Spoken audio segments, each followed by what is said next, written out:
The Honorable Marcus Messiah Garvey right here.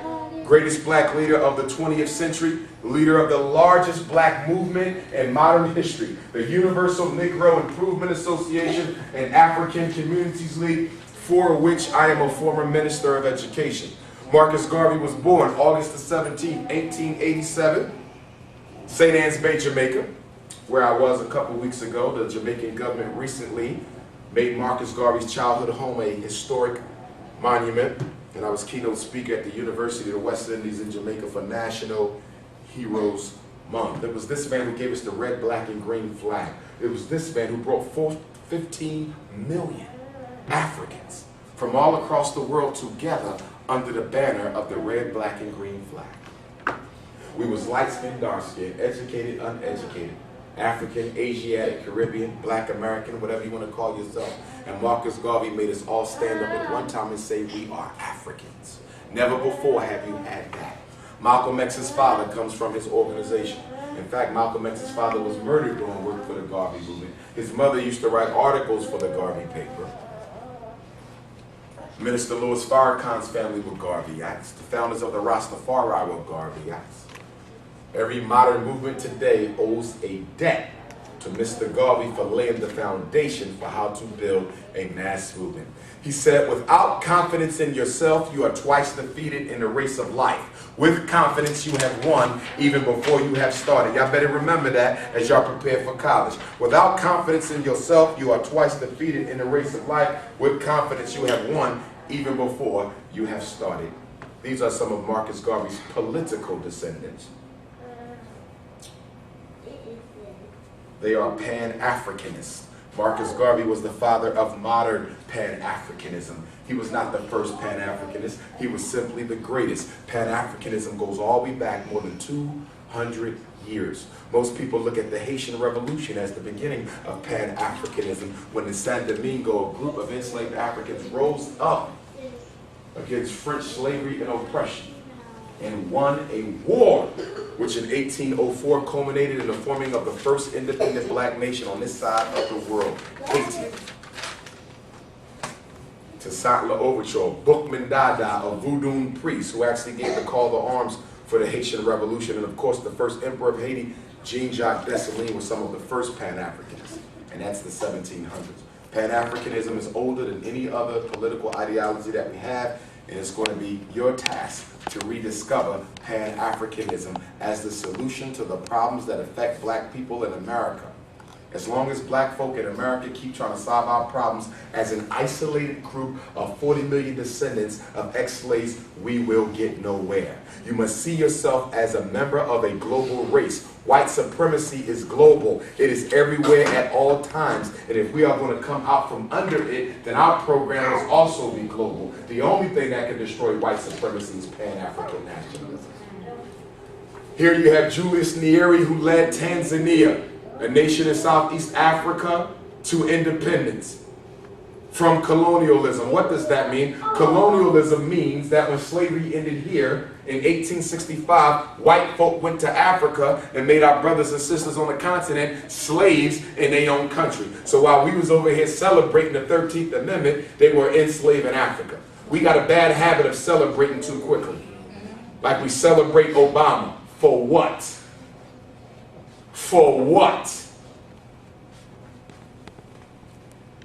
You don't let television, you don't let Negro leaders dictate to you how you define success. Have your own definition for success. And a black person being chosen by white supremacy to carry out its agenda is not success. And if we teach that to our babies, we give them permission to be traitors to their race by celebrating traitors to the race.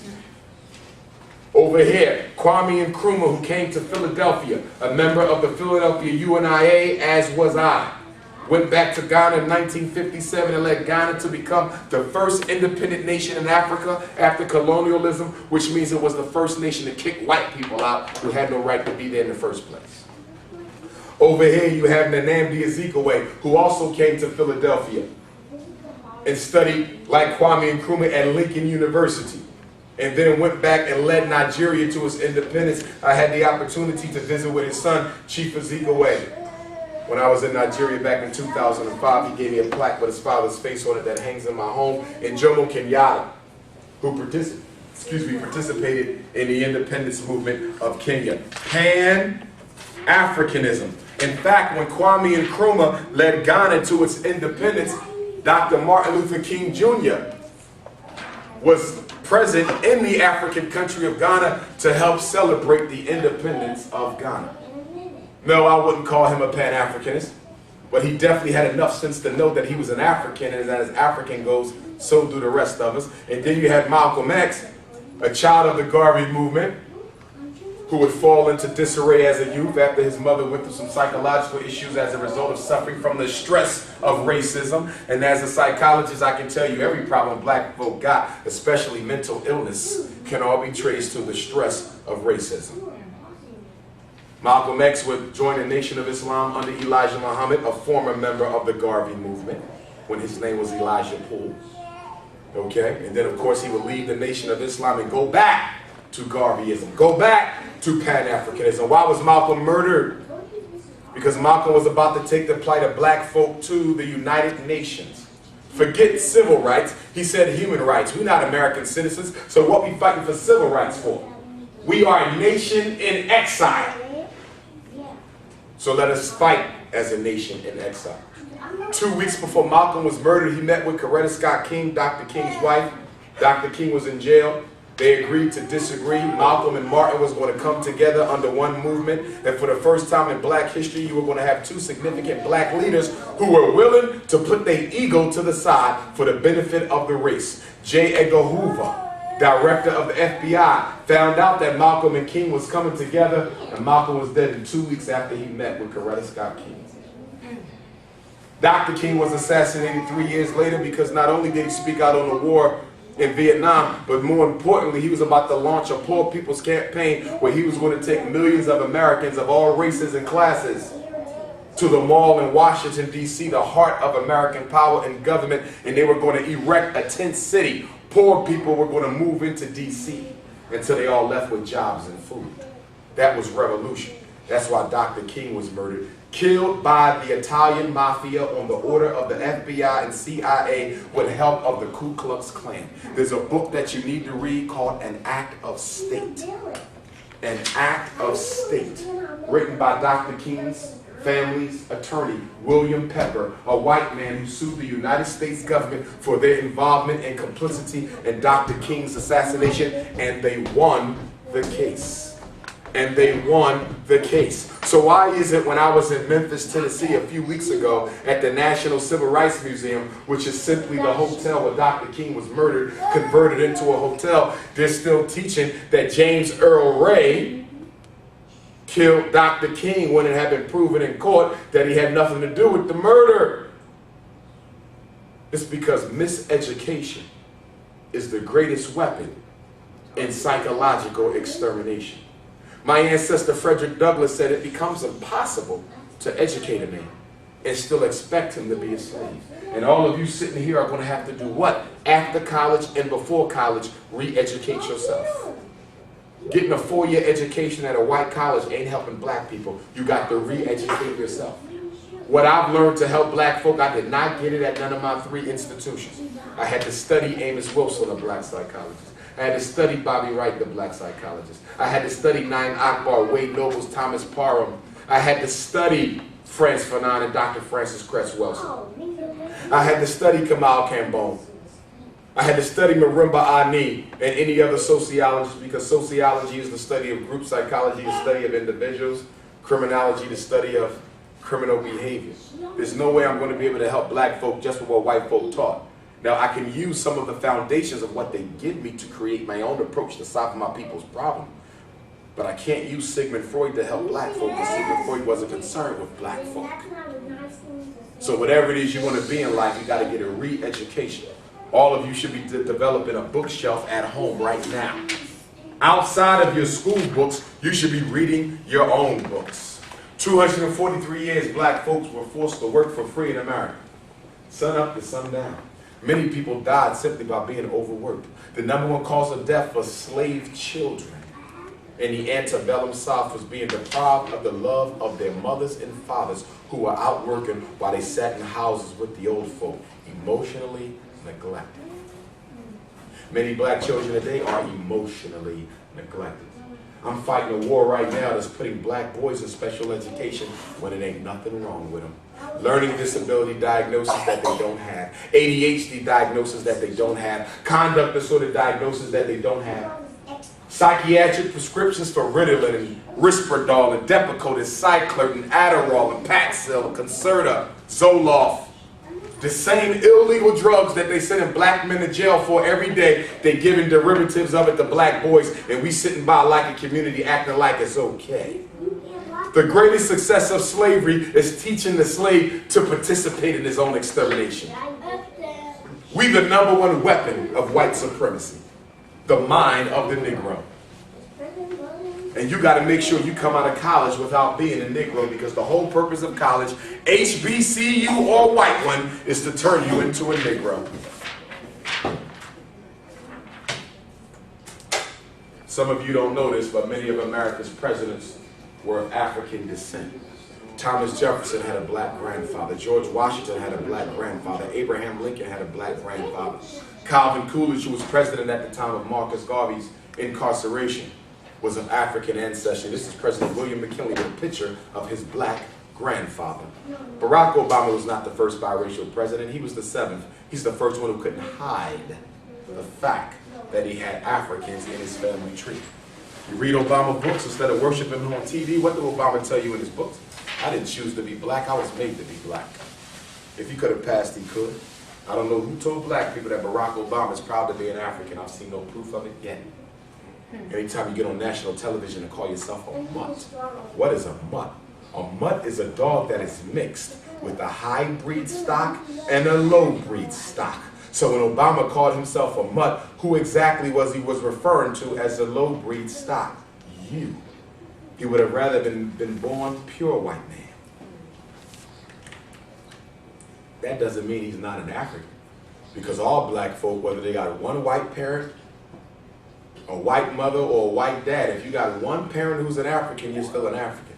So we don't divide our people up into groups. We don't practice eugenics within our race. A black brother with a white mother or a black sister with a white dad, that ain't her fault. We're not responsible for how we got here. An African is an African. But I don't consider Barack Obama psychologically an African because he's not loyal to his race. Just like I would reject you if you're not loyal to your race. Supreme Court Justice Clarence Thomas is blue, black, purple. But I do not consider him to be an African because he's not loyal to his race. And then he got a nerve to be married to George Bush's cousin. He married Rush Limbaugh, the most racist radio personality in America. He married him in his house because Clarence Thomas happens to be an ordained minister at the same time. In fact, you're going to find that many of our popular ministers are some of the worst self-hating Negroes you could ever have around you. Anybody know the actor Taraji P. Henson? Played in I Can Do Bad All By Myself. This is her grandfather, Matthew P. Henson, the first human being to stand at the North Pole. North Pole is the coldest place on Earth. He set out with a group of Europeans and other folk to set out as an explorer to be the first person to stand at the North Pole. He was the first one to get there. The others didn't make it. Here's the first black man to reintroduce the belief in one God in ancient Kemet. The belief in one God is African. It doesn't come from Christianity. It doesn't come from Islam. It doesn't come from the Hebrews. It comes from the Africans of the Nile Valley, the first people God put down here on earth. This is Pharaoh Akhenaten, King Tut's father-in-law. King Tut was married to one of the children fathered by Pharaoh Akhenaten and his wife Nefertari, not to be confused with Queen Nefertiti.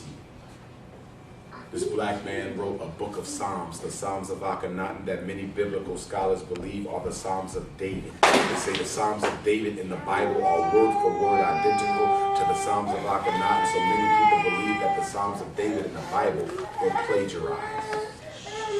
Does that have anything to do with your religion? Nope. We're just talking about one text that had been modified and played with. For example, in the 5 books of Moses, we know that Genesis was the last of the 5 to be written. So if it was one of the last of the 5 to be written, how could it have been the first book? Study your history, please. You don't have to give up your religion, but you may have to give up your version of it. Why do most African kings and queens wear a king cobra right here on the third eye? Why is the king cobra right there at the pineal gland? Because if I take your brain out of your skull, your brain will be attached to your spinal cord. The human brain is in the shape of the head of a cobra. The spinal cord is in the shape of the body of the cobra. The cobra represents African intelligence. Your intelligence is not just your brain, it is also your spine. That's where we get the spiritual chakra system. 7 vortexes that are cerebral and spinal in nature through which the universe communicates with you. Also, the snake is a reptile. Reptiles have one of the largest pineal glands in all of creation. The pineal gland works with the pituitary to secrete the chemical that makes your skin black. So that snake also represents pride in black skin. And thirdly, the ancient Africans taught that your spirit is coiled up at the base of your spine 3.5 times. And in order for you to reach God consciousness, you have to force your spirit up through the chakras and through your pineal. Your spirit must merge with the soul of the universe, and that's how you reach God consciousness. That's why when you look at most of the kings and queens, they were often painted while they sat in their chairs with their hands on their lap, because they were in trance, in meditation. Meditation don't come from the Chinese people, and it don't come from the East Indian people. It comes from African people. They simply borrowed it. For example, it is largely believed by African scholars that Buddha, whose name means the black face, one of the greatest thinkers and masters of psychology to have ever lived, was an African priest who went into exile from Egypt into Asia during the invasion of outsiders. Here is a statue representing one of the first groups of people to live here in North America, Central America, South America. The Pilgrims were not first. The Native Americans were not first. You were. First people in America were Africans. This is a statue of the Olmec people, O-L-M-E-C. Look at the nose, look at the lips, look at the hairstyle, mohawk. African people are the only ones whose hair stands on top of their head. Shave his hair, and you have an ancestor of Jay-Z.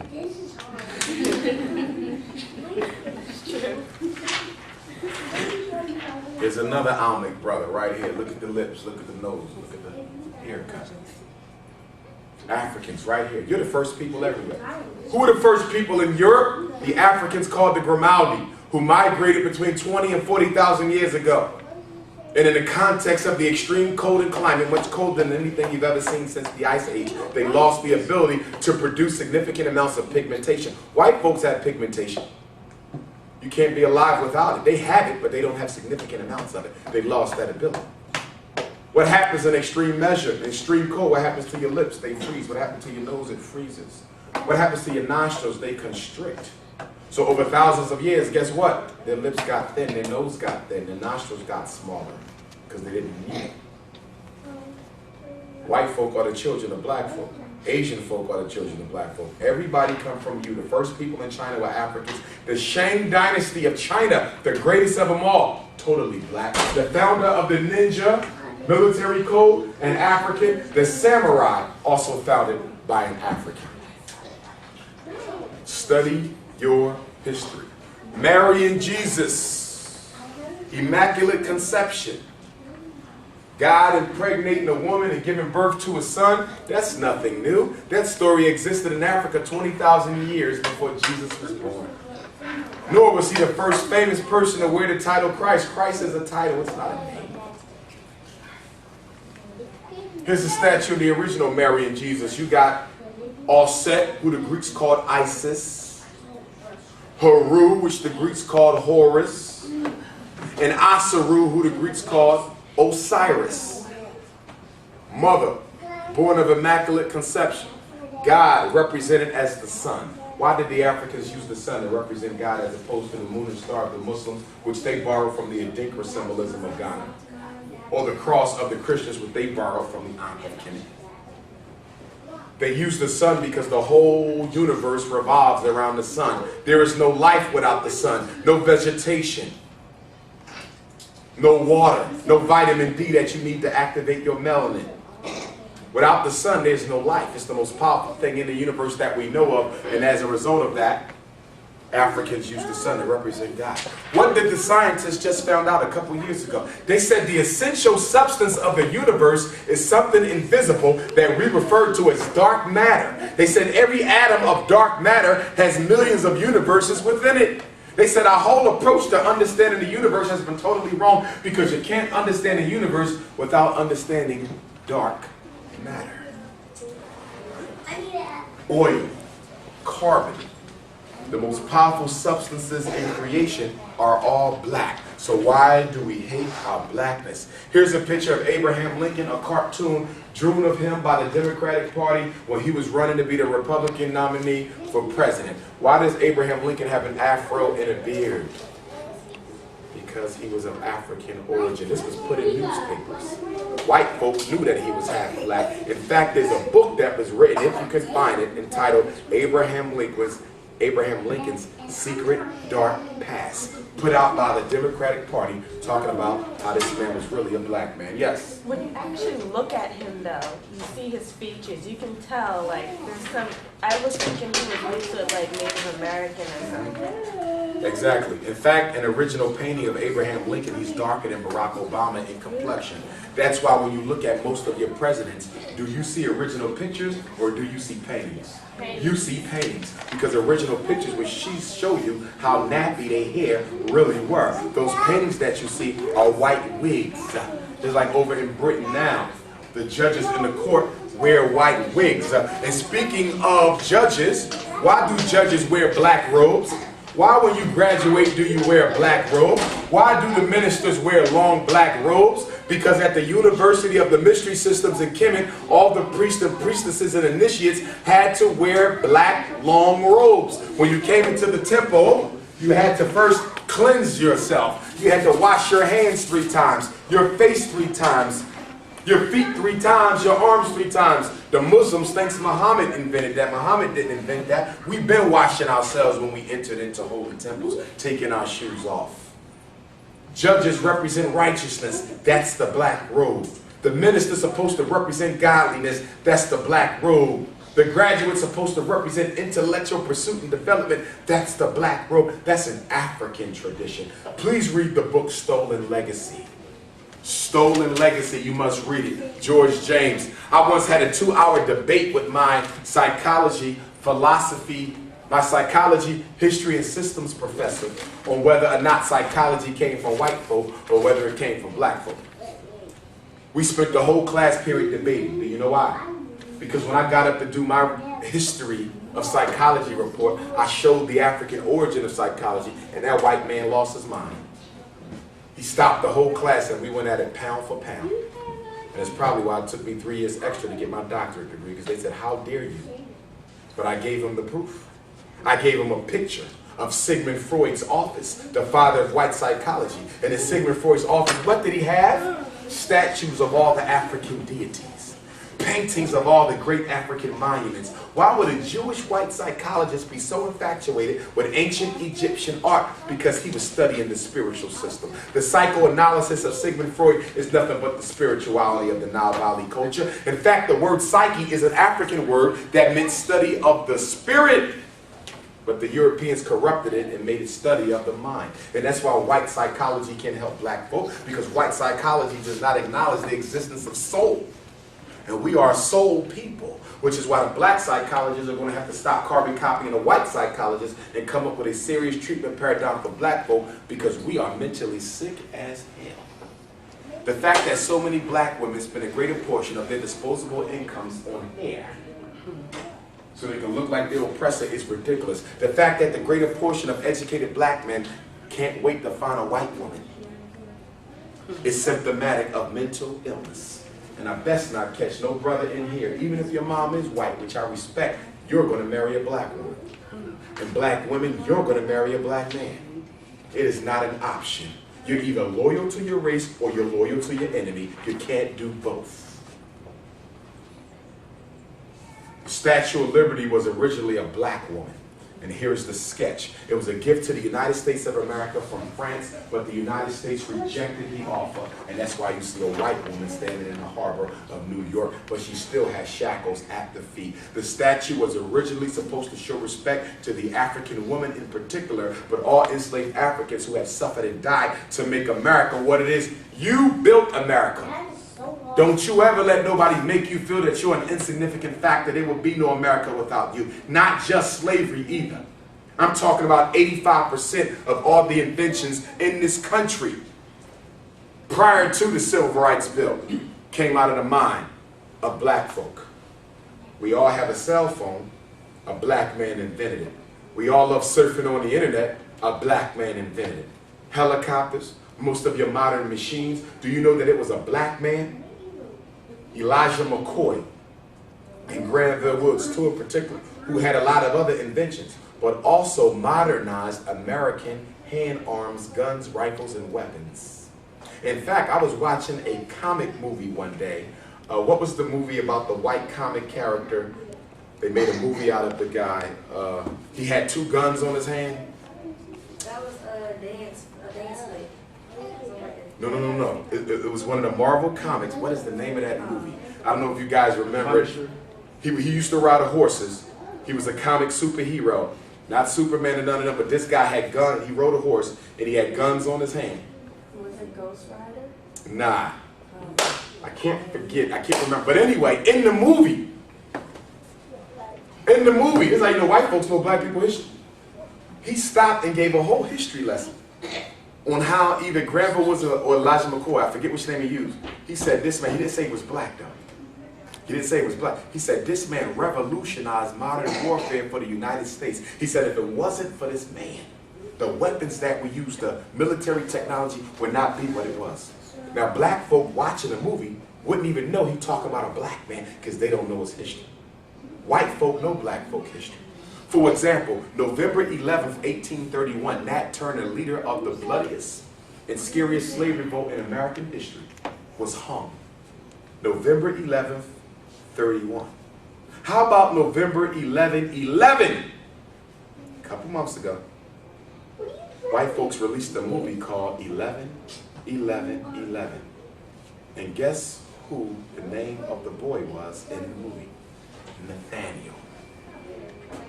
They always give you your history back in movies. Symbolism. The movies are used to educate illiterate white folk about what the government is planning next for black people. That's why a lot of what you see in movies tends to come true, because the movie is a codified communication system for the government to let white folk know what we're about to do to black folk so you can be on guard. Hurricane Katrina, that was already put in the movie.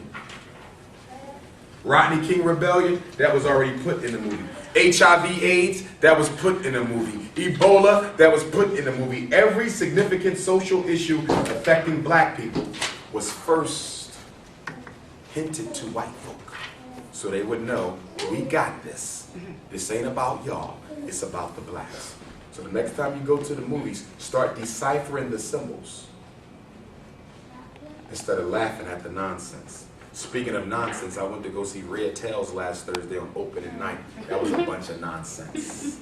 A movie on a Tuskegee Airmen, all black fighter squadron trained at Tuskegee Institute who never lost a single bomber to enemy action. More medals than most of the white folk. And George Lucas, the man who created Star Wars, a classic epic, creates or finances his Red Tail. And you got a bunch of laughing buffoon pilots in the movie. The best pilot was in love with a white woman. The movie was a disgrace. A disgrace. But it's not George Lucas's responsibility to tell the history of black people. Spook Lee should be doing that. Tyler Ferry should be doing that. And John Simpleton should be doing that. But because they're too busy making blaxploitation flicks and comedies, and they don't find black history to be important enough, I guess we're just going to have to wait till one of you guys get a degree in film and cinema and start making some serious movies. We're about to wrap it up. This is a picture of Queen Mother Harriet Tubman with a group of enslaved Africans that she helped free. This might actually be her own family. I'm not sure of that. Okay, this was a black woman who wanted to go back to Africa. That's right. Since we got here, black folk were trying to get back to Africa. I don't know who lied and told you that nobody wanted to go back home. That's a myth in your history books. Be careful about what you read in your history books, because every history book that you get in school was pre-approved by the state. In fact, John D. Rockefeller created a general education board. Why would a white capitalist create a general education board to oversee American education, to make sure you would never become conscious and intelligent of how your entire life is being socially engineered by the bankers of this country? John D. Rockefeller personally financed more than 200 different eugenics organizations in his life. Eugenics means black death. This man helped more than 200 different groups bring about black death. Some of y'all heard of Planned Parenthood, the abortion clinic, black death. Who started Planned Parenthood? A white woman by the name of Margaret Sanger, who was a member of the American Eugenics Society. Who did what? Create Planned Parenthood to get rid of unwanted black babies. That's why 85% of all Planned Parenthood abortion centers are somewhere close to your neighborhood, because it was started for you. And now we read newspapers talking about the black population rate is declining. The Hispanic is increasing. Hispanics are black people. Who are you fooling? The United States government created the word Hispanic in 1970 to give black folk who spoke Spanish the opportunity not to be black if they didn't want to. In the year 2000, they came up with another title, biracial. So if you had a white parent, you can now say that you was biracial instead of black. My ancestor, Frederick Douglass, his mother was raped by the slave master. He was biracial. But do you have any history of any black person with a white parent being called biracial during slavery? No, you was black like everybody else, but now they're coming up with terms to confuse us. And confusion is the enemy of revolution. Confusion is the enemy of revolution. This woman, all by herself most of the time, helped free more than 300 Africans during the Underground Railroad, which was not a real railroad, but a series of churches and underground houses and hiding places that black folk would go to escape into the north. I'm sure y'all have some sites here in Georgia. Harriet Tubman said that I freed hundreds of slaves. I could have freed more. The problem was they didn't know that they were slaves. In conclusion, my ancestor Frederick Douglass said that if there is no struggle, there is no progress. Those who profess to favor freedom and yet deprecate agitation are like men who want crops without plowing up the ground. They want rain, but they can't stand the thunder and the lightning. They want the ocean, but they can't deal with the awful roar of its waters. Frederick said this struggle might be moral, or it might be physical, or it might be both moral and physical, but it must be a struggle. He said, find out what any people will quietly submit to, and you have just found the exact measure of injustice that will be heaped upon them, because the limits of tyrants are prescribed by those who they oppress. He said, for 20 years I prayed on my knees for freedom, but God didn't give it to me till I got up and started praying with my feet. He said, power concedes nothing without a demand. It never did, and it never will. The right, excellent, honorable Marcus Messiah Garvey, provisional president of Africa, greatest black leader of the 20th century, said that if the black man and woman are not careful, you will drink in all the poison of Western civilization and die from the effects of it. Thank you for your time, Ashe.